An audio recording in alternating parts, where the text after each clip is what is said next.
ಕಲಬುರಗಿಯ ಕೊಟ್ನೂರು ಗ್ರಾಮದ survey number 79/1 ನಿವೇಶನ ಸಂಖ್ಯೆ 46ರ ಜಮೀನು ಗ್ರಾಮ ಪಂಚಾಯಿತಿ ವ್ಯಾಪ್ತಿಗೆ ಬರುತ್ತದೆ. ಆದರೆ ಮಹಾನಗರ ಪಾಲಿಕೆ ಅಧಿಕಾರಿಗಳು ತಮ್ಮ ಲಾಭಕ್ಕಾಗಿ ನಿಯಮಗಳನ್ನು ಗಾಳಿಗೆ ತೋರಿ ಇದನ್ನು ಅಕ್ರಮವಾಗಿ ಈ ಖಾತೆ ಮಾಡಿ ಲೇಔಟ್ ಆಗಿ ಪರಿವರ್ತಿಸಿ ನೋಂದಣಿ ಕಚೇರಿಯಲ್ಲಿ ರಿಜಿಸ್ಟ್ರೇಷನ್ ಕೂಡ ಮಾಡಿಸಿಕೊಟ್ಟಿದ್ದಾರೆ. ಈ ಮಹಾವಂಚನೆ ವಿರುದ್ಧ ಜೆಡಿಎಸ್ ಜಿಲ್ಲಾ ಕಾರ್ಮಿಕ ಘಟಕದ ಅಧ್ಯಕ್ಷರಾದ ರಾಜೀವ್ ಪಟೇಲ್ ಅಖ್ತರ್ ಪಟೇಲ್ ರವರು ಆಕ್ರೋಶ ಹೊರಹಾಕಿದ್ದು, ಈ ಅಕ್ರಮದ ಬಗ್ಗೆ ಕೂಲಂಕುಷವಾಗಿ ಪರಿಶೀಲನೆ ನಡೆಸಿ ತಕ್ಷಣವೇ ಸೂಕ್ತ ಕ್ರಮ ಕೈಗೊಳ್ಳಬೇಕೆಂದು ಮಾಧ್ಯಮಗಳ ಮೂಲಕ ಒತ್ತಾಯಿಸಿದ್ದಾರೆ. ಅಸ್ಸಲಾಂ ವಲೈಕುಂ, ನಮಸ್ತೆ, ಸತ್ ಶ್ರೀ ಅಕಾಲ್, ಜೈ ಭೀಮ್. ಇವತ್ತು ಪ್ರೆಸ್ ಮೀಟ್ ಮಾಡಿರೋ ಒಂದು ಉದ್ದೇಶ ಅಂದರೆ ಕೊಟ್ನೂರು ಗ್ರಾಮ ಪಂಚಾಯಿತಿ ವ್ಯಾಪ್ತಿಯ ಬರುವ ಸರ್ವೆ ನಂಬರ್ 91 ಏನಂದ್ರೆ ಒಂದು ಲೇಔಟ್ ಹಾಕಿದ್ದಾರೆ. ಇವರು ಲೇಔಟ್ ಅಂದ್ರೆ ಲೇಔಟ್ ಹಾಕೊಂಡು GDAಲಿಂದ ಅಪ್ರೂವ್ ಮಾಡ್ಕೊಂಡಿದ್ದಾರೆ. ಗ್ರಾಮ ಪಂಚಾಯತಿಲಿಂದ ಖಾತಾ ಮಾಡ್ಕೊಳ್ಳೋದಿರ್ತದ. ಇವರು ಕಾರ್ಪೊರೇಷನ್ಲಿಂದ ಖಾತಾ ಮಾಡ್ಕೊಂಡು ರಿಜಿಸ್ಟ್ರೇಷನ್ ಮಾಡಿ ಮಾರಿದ್ದಾರೆ. ಅವರು ಅಂದ್ರೆ ಲಿಮಿಟ್ ಬರಲ್ಲ, ಕಾರ್ಪೊರೇಷನ್ ಗ್ರಾಮ ಪಂಚಾಯತಿ ಲಿಮಿಟ್ ಬರ್ತದ.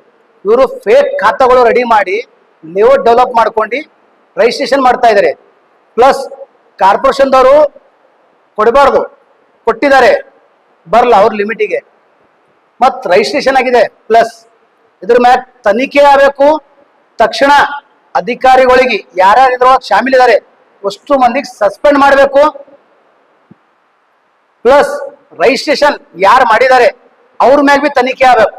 ಯಾಕಂದ್ರೆ ರಿಜಿಸ್ಟ್ರೇಷನ್ ಮಾಡೋ ಟೈಮಿಗೆ ಕನ್ಫರ್ಮ್ ಮಾಡ್ಬೇಕು. ಏನಂದ್ರೆ ಕಾರ್ಪೊರೇಷನ್ದಾಗ ಮೆನ್ಷನ್ ಇದೆ, ನೇರವಾಗಿ ಮೆನ್ಷನ್ ಇದೆ ಸರ್ವೆ ನಂಬರ್ಗಳು ಕೊಟ್ನೂರ್ದು ಯಾವ್ಯಾವ ಅಂದ್ರೆ ಸಿಟಿ ಲಿಮಿಟ್ ಬರೋವು ಇದ್ರೊಳಗೆ ಇಲ್ಲ.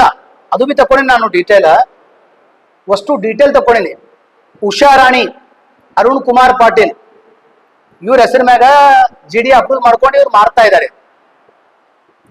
ಫೇಕ್ ಡಾಕ್ಯುಮೆಂಟ್ ರೆಡಿ ಮಾಡ್ಕೊಂಡಿದ್ದಾರೆ. ಅವರು ಖಾತಾ ಎಷ್ಟೋ ಬಡ್ರು ಮಂದಿ ಕ್ಯೂ ಆಗಿ ನಿಂತಿ ಖಾತಾ ಇಶ್ಯೂ ಮಾಡ್ಕೊಲಿತಾರ, ಅವ್ರಿಗೆ ಆಗ್ತಾ ಇಲ್ಲ. ಇವ್ರಿಗೆ ಹಂಗಾಗಿದೆ. ಸರ್ಕಾರಕ್ಕೆ ನಾನು ಕೇಳೋದಿಷ್ಟೇ, ಬಡ್ರ ಕೆಲಸ ಆಗ್ತಾ ಇಲ್ಲ ಅಂದ್ರೆ ದುಡ್ಡು ಕೊಡೋದವ್ರದೇ ಕೆಲಸ ಆಗ್ತಾವ ಇಲ್ಲಿ. ಅಂದ್ರೆ ಲಂಚ, ಫುಲ್ ಲಂಚ ನಡೆದಿದೆ. ಇಷ್ಟು ಕರಪ್ಷನ್ ಅಂದ್ರೆ ಖಾತಾ ಇಶ್ಯೂ ಮಾಡಿದಾಗ ರಿಜಿಸ್ಟ್ರೇಷನ್ ಆಗಿದೆ, ರಿಜಿಸ್ಟ್ರಿದವ್ರು ಬಿ ಚೆಕ್ ಮಾಡಿಲ್ಲ, ಇದು ಈ ಲಿಮಿಟಿಗೆ ಬರಲಪ್ಪ ಅಂತ ಅವ್ರು ಬಿ ಮಾಡಿಲ್ಲ, ಅವ್ರು ಬಿ ರಿಜಿಸ್ಟ್ರಿ ಮಾಡ್ಕೊಟ್ಟಿದ್ದಾರೆ. ಇದ್ರ ಮೇಲೆ ತಕ್ಷಣ ಆಕ್ಷನ್ ಅಲೇಬೇಕು. ನಾನು ಲೋಕಾಯುಕ್ತಕ್ಕೆ ಒಂದು ಡಾಕ್ಯುಮೆಂಟ್ ಕೊಡ್ತೀನಿ. ನಾನು ಇದ್ರ ಮೇಲೆ ತನಿಖೆ ಆಗ್ಬೇಕಂತ ಲೋಕಾಯುಕ್ತರಿಗೆ ಒಂದು ಡಾಕ್ಯುಮೆಂಟ್ ಸಬ್ಮಿಟ್ ಮಾಡ್ಕೊಂಡಿನಿ. ಪೂರಾ ರಿಜಿಸ್ಟ್ರೇಷನ್ಗೆ ಸಾಥಿದೆ ನನ್ನ ಬಳಿ ಡಾಕ್ಯುಮೆಂಟ್ಸ್ಗಳು. ಅಷ್ಟು ರಿಜಿಸ್ಟ್ರೇಷನ್ ಮಾಡಿದಾರೆ, ಅಷ್ಟು ಡಾಕ್ಯುಮೆಂಟ್ಸ್ ಪೂರಾ ಫುಲ್ ಡಾಕ್ಯುಮೆಂಟ್ಸ್ ಇದೆ ನನ್ನ ಬಳಿ. ಅಥೆಂಟಿಕ್ ಬಂದಿನಿ ನಾನು.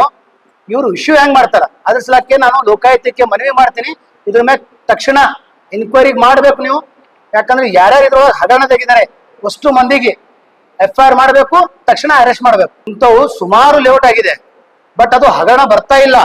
ಈಗ ನಾವು ತರ್ತೇವೆ, ಯಾಕಂದ್ರೆ ಇದೇ ತರ ಬಾಳಿದೆ. ಇನ್ನು ಇದೇ ತರ ಡಮ್ಮಿ ಮಾಡ್ಕೊಂಡು ಫ್ರಾಡ್ ಕೆಲಸ ಮಾಡಿ ಜನರಿಗೆ ಯಾರು ಬಡ್ರಿದ್ದಾರೆ ಅವ್ರಿಗೆ ಲಾಭ ಆಗ್ತಾ ಇಲ್ಲ, ಶ್ರೀಮಂತರಿಗೆ ಲಾಭ ಆಗ್ತಾ ಇದೆ.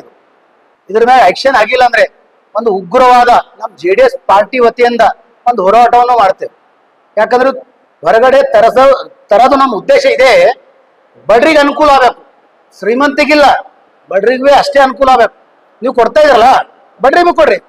ಎಷ್ಟೋ ಬಡ್ರು ಬಂದು ಕ್ಯೂನಲ್ಲಿ ನಿಂತಿ ಖಾತಾ ಚಾಲು ಆಗಲ್ಲ ಅಂತ ಅಂತಾರ. ಇವ್ರಿಗೆ ಹೆಂಗ ಆಗ್ತಾ ಇದೆ? ಆ ಲಿಮಿಟಿಗೆ ಬರಲ್ಲ, ಗ್ರಾಮ ಪಂಚಾಯತಿಗೆ ಬರ್ತಾ ಅದು, ಕಾರ್ಪೊರೇಷನ್ ಅಂಡರ್ಗೆ ಬರಲಿದು. ಇವ್ರು ಹೆಂಗ್ ಕೊಟ್ಟಿದ್ದಾರೆ? ಇವರು ಅಂದ್ರೆ ಸಿಟಿದವರಿಗೆ ಅಲಾವ್ ಇಲ್ಲ ಅಂತಾರ, ಅವರು ಖಾತಾನೇ ಇಲ್ಲ ಅಂತಾರ. ಇವ್ರಿಗೆ ಹೆಂಗ್ ಕೊಡ್ತಾ ಇದಾರೆ? ಅಂದ್ರೆ ದುಡ್ಡಿದ್ರೆ ಎಲ್ಲ ಕೆಲಸ ಆಗ್ತಾವ. ಇದ್ರ ಮೇಲೆ ಇನ್ಕ್ವೈರಿ ನಾನು ಲೋಕಾಯುಕ್ತ ಬೆಸ್ಟ್ ಲೋಕಾಯುಕ್ತಿಗೆ ಕೊಡ್ತೀನಿ ನಾನು ಡಾಕ್ಯುಮೆಂಟ್ಸ್.